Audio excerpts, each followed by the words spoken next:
જે પ્રકારે આ એક ઘટના સામે આવી છે, એક તરફ રાજકીય નેતાઓ કે પોતાના રાજકારણમાં વ્યસ્ત છે, પરંતુ બીજી તરફ આવા ગુંડા તત્વોને ખુલ્લો દોર મળી ગયો હોય તેમ બેફામ હત્યાઓ કરી રહ્યા છે અને લોકો ચિંતામાં મુકાયા છે।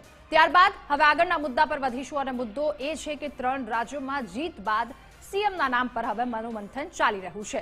3 રાજ્યોમાં જીત બાદ હવે સીએમના નામ પર મંથન છે। મુખ્યમંત્રીનો ચહેરો કોણ છે એને લઈને સૌની નજર દિલ્હી પર છે। 3 રાજ્યોની કમાન કોને સોંપવામાં આવશે એના પર સૌની નજર। સીએમના ચહેરાને લઈને વડાપ્રધાનના નિવાસસ્થાને બેઠક પણ થઈ।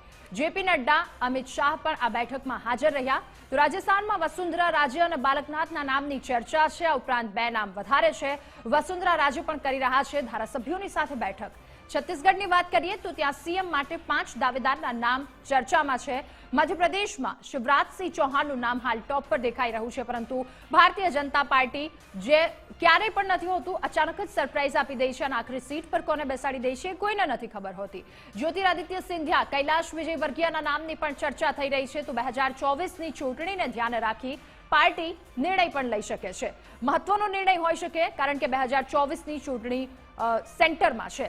સીએમને લઈને વડાપ્રધાનનું નવું ટ્રમ્પ કાર્ડ પણ આવી શકે છે સામે। 3 રાજ્યોના સીએમને લઈને શું વડાપ્રધાન નરેન્દ્ર મોદી સરપ્રાઈઝ આપશે કે કેમ તે પણ એક સવાલ છે।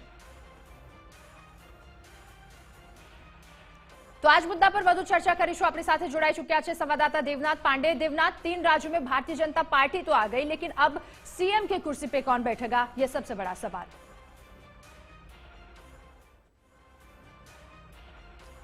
देखिए राधा, बिल्कुल 3 राज्यों में बीजेपी ने जीत तो दर्ज की है, लेकिन सीएम पद के चेहरे को लेकर लगातार बैठकों का दौर देखने को मिला।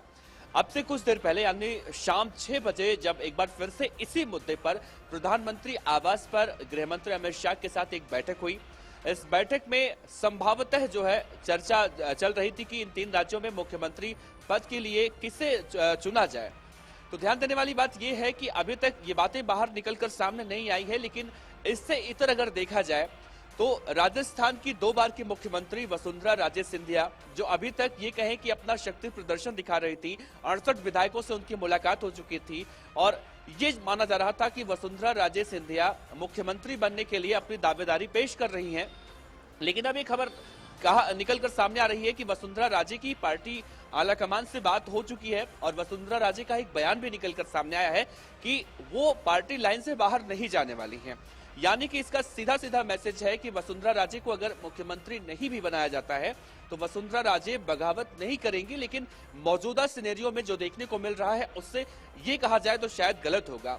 दूसरा ये देखा जा रहा है कि बीजेपी आलाकमान पूरी तरह से इस बात को साबित करना चाहती है कि राजस्थान में इस बार बाबा बालकनाथ को मुख्यमंत्री बनाया जाए, ऐसा भी ज्यादा देखा जा रहा है, क्योंकि बालकनाथ जब से दिल्ली आए हैं तब से यहीं पर डटे हुए हैं। खैर, कल सुबह एक बैठक बुलाई गई है, बीजेपी की जो पार्लियामेंट बोर्ड की बैठक होती है कल 9:30 बजे बुलाई गई है। इस बैठक में प्रधानमंत्री नरेंद्र मोदी भी शामिल होंगे और जाहिर सी बात है इस बैठक में सबसे पहले प्रधानमंत्री नरेंद्र मोदी को इन 3 राज्यों में जो शानदार जीत मिली है इसके लिए उनका स्वागत समारोह होगा। उसके बाद ये कहा जा रहा है कि ये निर्णय लिया जा सकता है। आज एक और बड़ी खबर निकलकर सामने आई छत्तीसगढ़ से। केंद्रीय मंत्री रेणुका सिंह आज रात में दिल्ली पहुंचने वाली है, वहां से निकल चुकी हैं। तो ये भी कहा जा रहा है कि कल वहां पहुंच के अपने जो संसद की जो सदस्य हैं उस पद से वो इस्तीफा दे सकती हैं। तो रेणुका सिंह का नाम भी छत्तीसगढ़ के मुख्यमंत्री की रेस में है। आज वो दिल्ली बुलाई गई हैं, अभी तक उन्हें दिल्ली नहीं बुलाया गया था और उनका नाम जब लगातार निकलकर सामने आ रहा है तो संभवतः ये भी हो सकता है कि रेणुका सिंह को छत्तीसगढ़ का मुख्यमंत्री बनाया जाए। लेकिन ये सिर्फ और सिर्फ कयासों का दौर है, इस पर मुहर नहीं लगी है। मुहर कहा जाए बीजेपी की तरफ से अभी आधिकारिक रूप से नहीं कहा गया है। तो ये भी अब माना जा सकता है कि मध्य प्रदेश में तो कम से कम 99% लोग यही मान रहे हैं कि शिवराज सिंह चौहान को वहां की सत्ता दी जा सकती है, लेकिन बीजेपी के आलाकमान इसमें भी फेर बदल कर सकते हैं, जैसा देखा जा रहा है। अब इंतजार है उस वक्त का जब शनिवार से पहले एक जब विधायक दल की जो बैठक होगी उस बैठक में क्या कुछ डिसाइड किया जाएगा, क्या कुछ निर्धारित किया जाएगा। लेकिन अब जो वसुंधरा राजे का बयान निकलकर सामने आया, या रेणुका सिंह दिल्ली आ रही हैं, तो जो अभी तक हम कयासों का दौर लगा रहे थे, सूत्रों के हवाले से जो जानकारियां निकलकर सामने आ रही थी, उसमें बदलाव होता है। और वैसे भी बीजेपी के आला कमान क्या फैसला करते हैं वो कयासों से बिल्कुल अलग रहता है राधा। और हमने हर राज्यों में देखा, तो इस बार भी 3 राज्यों में क्या कुछ होने वाला है ये फिलहाल तो अभी निकलकर बाहर नहीं आया, लेकिन आगे हो सकता है कि नए नए चेहरे इस बार तीनों राज्यों में देखने को मिल सकते हैं। जी बिल्कुल। और तेलंगाना में नाम सामने आ गया है रेवंत रेड्डी का। धन्यवाद देवनाथ जुड़ने के लिए।